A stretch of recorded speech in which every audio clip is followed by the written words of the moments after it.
Hello students, how are you बेटा। I think आप लोग अच्छे से पढ़ाई कर रहे होंगे।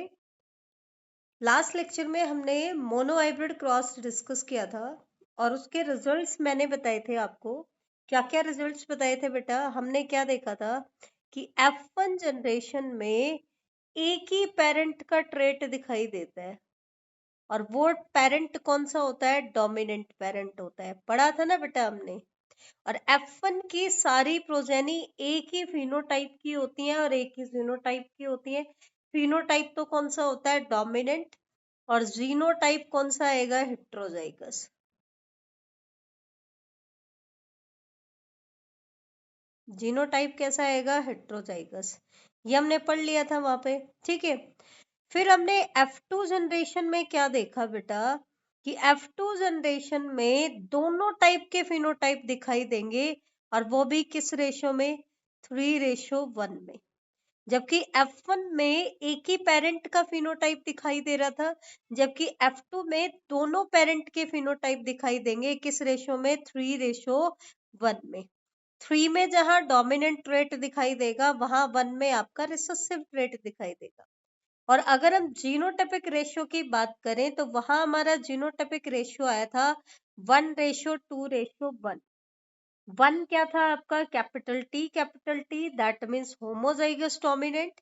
2 क्या था बेटा? हेट्रोजाइगस। और 1 क्या था? Homozygous recessive. तो हमने क्या बताया था? कैपिटल टी की प्रोबेबिलिटी कितनी होगी? 1/4, क्योंकि टोटल प्रोजेनी आपकी 4 है। 4 में से एक क्या है? Homozygous dominant. 2 क्या है? हेट्रोजाइगस। तो हेट्रोजाइगस की प्रोबेबिलिटी आ जाएगी 1/2 और होमोजाइगस रिसेसिव की फिर से प्रोबेबिलिटी आएगी बेटा 1/2। ठीक है। तो हमने क्या देखा कि F1 में भी हमें हेट्रोजाइगस प्रोजेनी देखने को मिल रही है। F2 में भी 50% प्रोजेनी कैसी है? हेट्रोजाइगस। लेकिन यहां पर क्या होता है बेटा? Contrasting trait didn't show any blending at either F1 और F2। ये क्या है बेटा? मैं आपको बता दूं कि जो प्री मेंडेलियन जेनेटिक्स का पार्ट है ना, अब तो हम पढ़ रहे हैं मेंडेलियन जेनेटिक्स, ठीक है। मेंडेलियन जेनेटिक्स तो क्या कहती है? कोई ब्लेंडिंग नहीं होगी, ना तो F1 पे ना ही F2 में, क्योंकि F1 में सारी प्रोजेनी आपकी हेट्रोजाइगस है और F2 में 50% प्रोजेनी आपकी कैसी है? हेट्रोजाइगस। तो कोई भी प्रोजेनी ब्लेंडिंग शो नहीं करेगी। लेकिन प्री मेंडेलियन थ्योरी किसके ऊपर बेस्ड थी? कि ब्लेंडिंग होती है। ब्लेंडिंग मतलब मिक्सिंग, ठीक है। मिक्सिंग का मतलब क्या है कि अगर ब्लेंडिंग होती तो जब हेट्रोजाइगस कंडीशन आती तो ये वाला जो एलील है ये तो टॉलनेस के लिए है और ये कैसा है? ड्वार्फनेस के लिए। तो अगर ब्लेंडिंग होती तो रिजल्ट कैसे आते? इंटरमीडिएट हाइट आता, मतलब इंटरमीडिएट रिजल्ट्स आते। लेकिन हमारे पास तो इंटरमीडिएट रिजल्ट आ ही नहीं रहे। कैपिटल टी जितना टॉल है उतना ही टॉल क्या है? कैपिटल टी स्मॉल टी, ठीक है। मतलब इनके एक्सप्रेशन में कोई चेंज नहीं है। इसका मतलब capital T small T individual heterozygous नहीं है, ठीक है ना। सॉरी, हेट्रोजाइगस तो है लेकिन ये ब्लेंडिंग शो नहीं कर रहे हैं, क्योंकि हमें कहीं पे भी इंटरमीडिएट हाइट देखने को नहीं मिली है। अब इंटरमीडिएट हाइट देखने को हमें नहीं मिली, इसका मतलब कोई ब्लेंडिंग नहीं है। तो अगर आपसे कोई पूछे कि आप कैसे कहोगे कि यहाँ पे ब्लेंडिंग नहीं हो रही, तो आप क्या कहोगे कि neither at F1 nor at F2 we got intermediate height parent। हमें ना तो F1 में ना ही F2 में इंटरमीडिएट हाइट के पेरेंट मिले, या कोई भी ट्रेट आप लोगे तो इंटरमीडिएट रिजल्ट्स हमारे पास नहीं आए, इसलिए ये ब्लेंडिंग शो नहीं कर, ठीक है। तो आई थिंक ये पॉइंट आपका क्लियर हो गया होगा, इसका रीजन भी आपको समझ आ गया होगा। अब मैंने लिखा है दूसरा पॉइंट, क्या? By simply looking at the phenotype of A dominant trait. बात किसकी है? डोमिनेंट ट्रेट की है, रिसेसिव ट्रेट की बात नहीं कर रहे हम, ठीक है। हम कह रहे हैं कि एक डोमिनेंट ट्रेट के फिनोटाइप को देख करके it is not possible to know the genotypic composition. ये पॉसिबल नहीं है कि हम फिनोटाइप को देख करके बता दें कि उसका जीनोटाइप क्या होगा। अब मैंने यहाँ पे रिसेसिव क्यों नहीं लिया? क्योंकि अगर मैं आपको बोलती कि आपका प्लांट ड्वार्फ है और मैं कहूँ इसका जीनोटाइप बताओ तो आप तुरंत बता देते। ड्वार्फ का जीनोटाइप क्या आता? Small T small T. एक ही ऑप्शन है हमारे पास, ड्वार्फ पेरेंट का एक ही जीनोटाइप होता है, स्मॉल टी स्मॉल टी। इसके अलावा कोई दूसरा ऑप्शन है ही नहीं, क्योंकि ड्वार्फ ट्रेट तो अपने आप को सिर्फ होमोजाइगस कंडीशन में एक्सप्रेस करता है और ड्वार्फनेस के लिए एलील है स्मॉल टी। तो हमने बता दिया कि इसका जीनोटाइप क्या होगा, स्मॉल टी स्मॉल टी। लेकिन जब बात आती है डोमिनेंट ट्रेट की, तो हम ऐसा नहीं कह पाते, क्योंकि डोमिनेंट ट्रेट अपने आप को होमोजाइगस कंडीशन में भी एक्सप्रेस करता है और हेट्रोजाइगस। मतलब कैपिटल टी भी टॉल है और कैपिटल टी स्मॉल टी भी क्या है, टोल है। और जितना टॉल कैपिटल टी है, उतना ही टॉल क्या है, small T small T. That means there is no difference in their appearance. तो हम कैसे कह सकते हैं कि आपका पेरेंट जो आपको टॉल दिखाई दे रहा है वो होमोजाइगस है या हेट्रोजाइगस? तो सिंपली हम फिनोटाइप देख करके तो नहीं बता सकते, लेकिन अब बताएं कैसे, उसके लिए बेटा मैं आपको आगे बताऊंगी। हम ऐसे केसेस में करते हैं टेस्ट क्रॉस। सिर्फ किसके केस में? डोमिनेंट ट्रेट के केस में अगर हमें जीनोटाइप पता लगाना है तो हमें टेस्ट क्रॉस करनी पड़ती है, हम सिंपली फिनोटाइप देख करके नहीं बता सकते।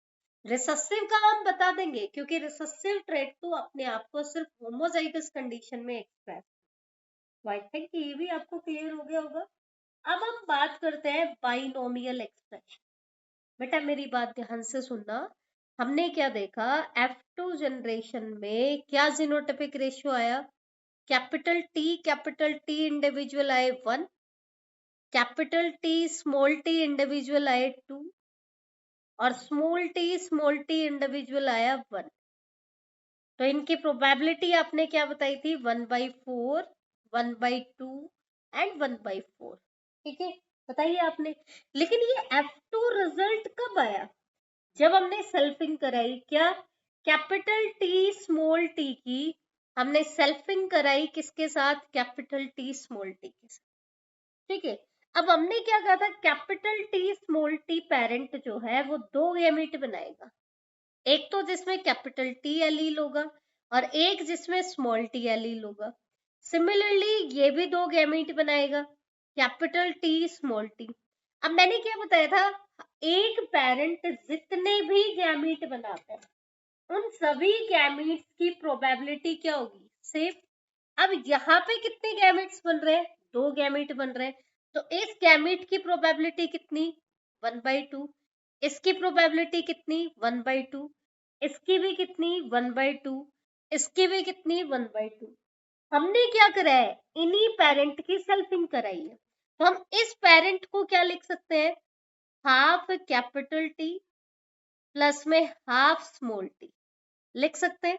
ठीक है, क्योंकि इसने एक कैपिटल टी एलील वाला गैमीट बनाया है और एक कैसे बनाया है? स्मॉल टी एलील वाला गैमीट। फिर हमने क्या करना है, इसी की क्रॉस किसके साथ करा दी बेटा? इसके साथ। तो ये क्या है? ये भी क्या है? हाफ कैपिटल टी प्लस में हाफ स्मॉल टी। और हमें क्या करना, क्या प्रूव करना है कि ये किसके बराबर होगा? ये चीज हमें प्रूव करनी है। That means 1/4 capital T plus में हाफ कैपिटल टी प्लस में 1/4 स्मॉल टी। ये हमें प्रूव करना है। तो ये हम प्रूव कर सकते हैं with the help of binomial expression. ठीक है, इस मैथमेटिकल फॉर्म में हमें इसको एक्सप्रेस करना है, तो वो हम बाइनोमियल एक्सप्रेशन की फॉर्म में प्रूव करके दिखाएंगे। किस फॉर्मूला से? ax प्लस by का होल स्क्वायर। देख लो, a क्या है? प्रोबेबिलिटी। x क्या है? आपका एलील, प्लस इसकी प्रोबेबिलिटी प्लस ये एलील, इसको इसी के साथ मेटिंग कराई है, सेल्फिंग कराई है, तो स्क्वायर हमने लगा दिया। तो आपने फॉर्मूला अच्छे से पढ़ा है, ax प्लस by का होल स्क्वायर क्या होता है? हम कहते हैं ना a प्लस b का whole square, a square plus b square plus 2ab। तो वही फॉर्मूला यहाँ पे लगता है, लेकिन हम इसको इस फॉर्म में, गैमेट की फॉर्म में प्रूव करके दिखाएंगे। तो देखो कैसे प्रूव करेंगे हम। तो देखो बेटा, हमें क्या करना है, रैंडम मेटिंग होती है। क्या होती है? Random mating. कैसे? पहले इस वाले पेरेंट का पहला गैमेट उठाओ, ये क्या करेगा, इसके सामने दो ऑप्शन है, या तो ये इसके साथ फ्यूज हो, या फिर ये किसके साथ फ्यूज हो, इसके साथ। करके देख लेते हैं। न्यूमरल को न्यूमरल से मल्टीप्लाई करेंगे, एलील को एलील के साथ लिखेंगे। तो हाफ इधर है, हाफ इधर है, तो क्या हो जाएगा 1/2 मल्टीप्लाइड 1/2। इधर क्या है कैपिटल टी, इधर क्या है कैपिटल टी, तो क्या आ गया capital T capital T. Plus में अब इसको इसके साथ करो, 1/2 मल्टीप्लाई 1/2 कैपिटल टी। इधर कैपिटल टी है लेकिन इधर क्या है बेटा स्मॉल टी है। ठीक है, अब क्या कर दो, इसके सेकंड गैमीट की इसके साथ मैटिंग करा दो, फिर इसकी मैटिंग इसके साथ करा दो। तो देखो पहले हमने इसको इसके साथ कराया तो हाफ को हाफ से मल्टीप्लाई किया और स्मॉल टी को कैपिटल टी के साथ। तो हमने कैपिटल पहले लिखेंगे, कैपिटल टी स्मॉल टी। अब इसकी मैटिंग करा दो इसके साथ, तो half multiplied half small T. आगे बेटा अब हम इसको मल्टीप्लाई कर लेते हैं, 1/2 मल्टीप्लाई 1/2 कितना हो गया 1/4 आ गया कैपिटल टी प्लस में 1/4 capital T small T plus में 1/4 capital T small T plus में 1/4 स्मॉल टी। अब एक चीज देखो 1/4 capital T small T plus में 1/4 कैपिटल टी स्मॉल टी क्या हो जाएगा 2/4। दैट मीन्स क्या हो गया 1/2 कैपिटल टी स्मॉल। तो ये आपकी इक्वेशन आ गई जो हम प्रूव करना चाह रहे थे कि अगर हम गैमीट्स की सेल्फिंग कराएं तो आपकी प्रोजेनी की प्रोबेबिलिटी आपको दिखाई देगी। तो देखो इसने क्या किया, 1/4 इंडिविजुअल कैपिटल टी जीनोटाइप के बनाए, half individual 50% capital T small T के, और 1/4 कैसे बनाए स्मॉल टी। तो ये था बेटा बाइनोमियल एक्सप्रेशन। अब हम बात करते हैं, ये तो थी हमारी मोनोहाइब्रिड क्लॉज। अब हम एक लेवल आगे चलते हैं और हम डिस्कस करेंगे डाईहाइब्रिड क्रॉस के बारे में। तो सबसे पहले हम बात करेंगे कि डाईहाइब्रिड क्रॉस होती क्या है। तो थ्योरेटिकली अगर मैं बताऊं तो the cross made between plants that differed in two characters,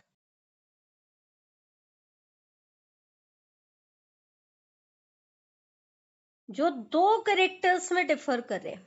जैसे हमने पहले कहा था कि हमने ऐसे प्लांट की मैटिंग करा दी जो सिंगल ट्रेट में डिफर कर रहे थे। That means we are studying about the inheritance of single gene at a time in monohybrid cross. तो सिमिलरली डाईहाइब्रिड क्रॉस में हम क्या करेंगे बेटा, we study inheritance of two genes at a time। हम क्या करेंगे, एक टाइम में दो जीन्स का इनहेरिटेंस स्टडी करेंगे। तो वो क्या कहलाएगा बेटा, डाईहाइब्रिड क्रॉस कराएगी। ठीक है, अब हम डाईहाइब्रिड क्रॉस को एक्सप्लेन कैसे करें। ठीक है, तो हम एक पी प्लांट का ट्रेट ले रहे हैं, कोई भी 7 ट्रेट में से आप कोई भी 2 ट्रेट सेलेक्ट कर सकते हैं। जैसे मैं आपको सिलेक्ट करके बता रही हूँ दोनों सीड वाले ट्रेट, सीड शेप और सीड कलर। सबसे पहले आपको क्या पता होना चाहिए बेटा कि सीड शेप की अगर हम बात करें तो सीड शेप में मैंने क्या बताया था, राउंड शेप डोमिनेंट है और रिंकल्ड शेप क्या है बेटा, रिसेसिव है।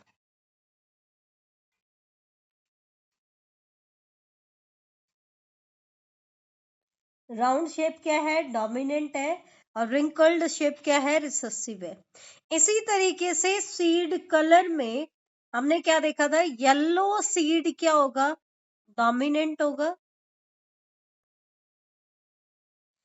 और ग्रीन सीड क्या होगा बेटा, रिसेसिव होगा।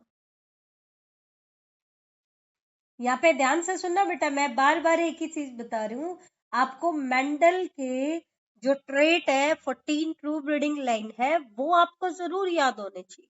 अगर वो आपको याद नहीं है तो आप क्रॉस अच्छे से नहीं कर पाएंगे।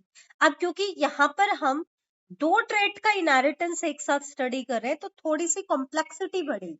कैसे? क्योंकि अब हमें दो ट्रेट्स को लेकर के चलना है, तो आपके नंबर ऑफ गैमीट्स बढ़ेंगे, नंबर ऑफ प्रोजेनी बढ़ेंगी, ठीक है। रिजल्ट्स क्या आएंगे? कॉम्प्लिकेटेड आएंगे, डाटा क्या आएंगे? बहुत ज्यादा आएंगे। तो उसके लिए आपको प्रिपेयर रहना है, लेकिन तरीका वही है।